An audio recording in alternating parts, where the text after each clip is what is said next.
People probably have an apprehension. You have to stick with something, or you have to do it forever, or you have to, stay with it.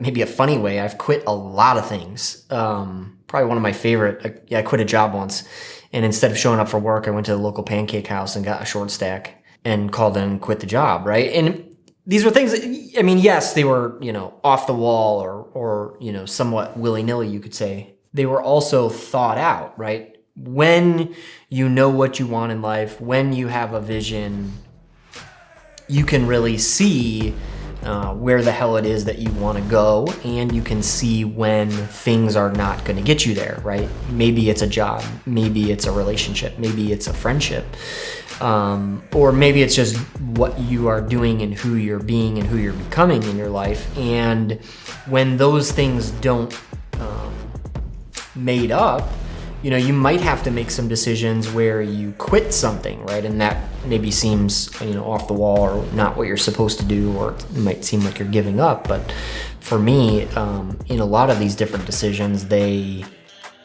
enabled me to get to where I wanted to go.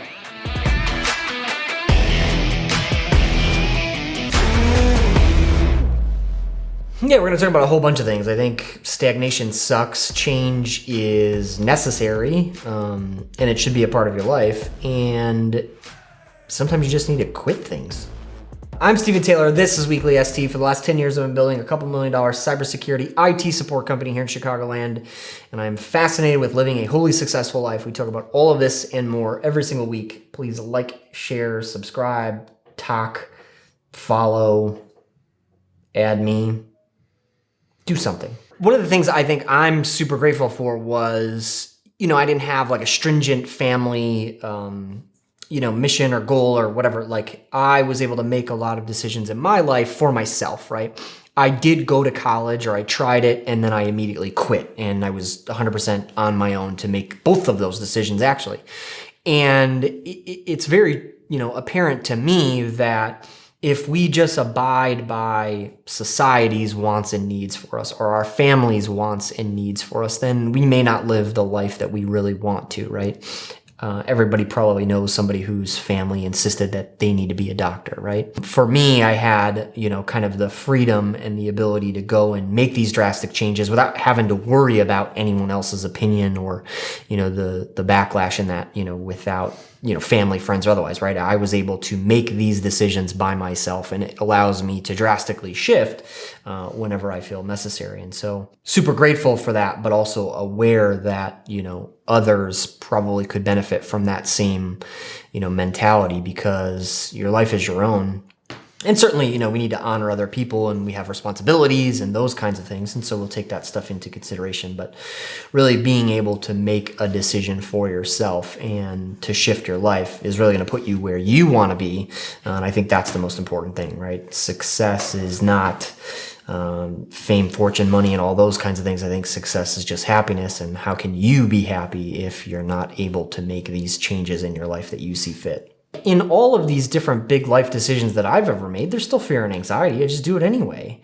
I call it jumping in the pool with all your clothes on, right? It doesn't make any sense. And it's like, oh, this is weird, but you go and have fun and you send it. I have certainly noticed when I'm in a pattern, right? And something isn't working, maybe it's in business, maybe it's in a relationship. If it's not going to get you to where you dream of, to where your vision is, right? It's time to make a change. And those can be some of the harder ones, right? Because complacency and comfortability and those kinds of things set in, and we don't want to mess it up, and we don't want to have to start over. We don't want to have to shift gears, right? But super important to stay true to yourself and true to where you want to be. And for me, it's, I call it never settling, right? I want to live this wholly successful life, and that means that I'm going to have to change things when they're not working, they're not living up to the expectation, they're not the best they could be, right?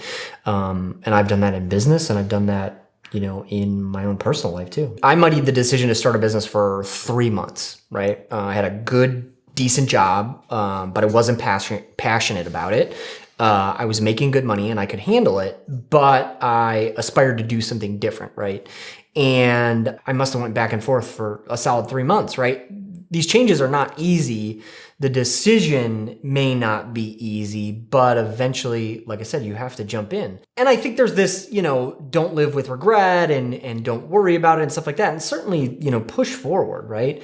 Once you've made that decision, accept it and run with it and, move fast and break stuff. But you always have the ability to change your mind again. That's, so many people, they're like, well, if you buy this house, then all of a sudden you have to live in it for 30 years and you're not allowed to sell it or change it or do anything with it. And it's not the case. Like, go move out of state, go move out of the country, go do something totally different with your life. And if it doesn't work, you can change your mind again and you can go back. I think we get so hung up on, that I have to prove that my decision was right, that I have to prove that it was good. And you're allowed to fail. You're allowed to change your mind. You're allowed to fuck up. And I think in those changes and in those decisions, you learn so much more about yourself. I know I have at least learned more about myself in making those changes and making those decisions than I would have if I would have just stayed stuck.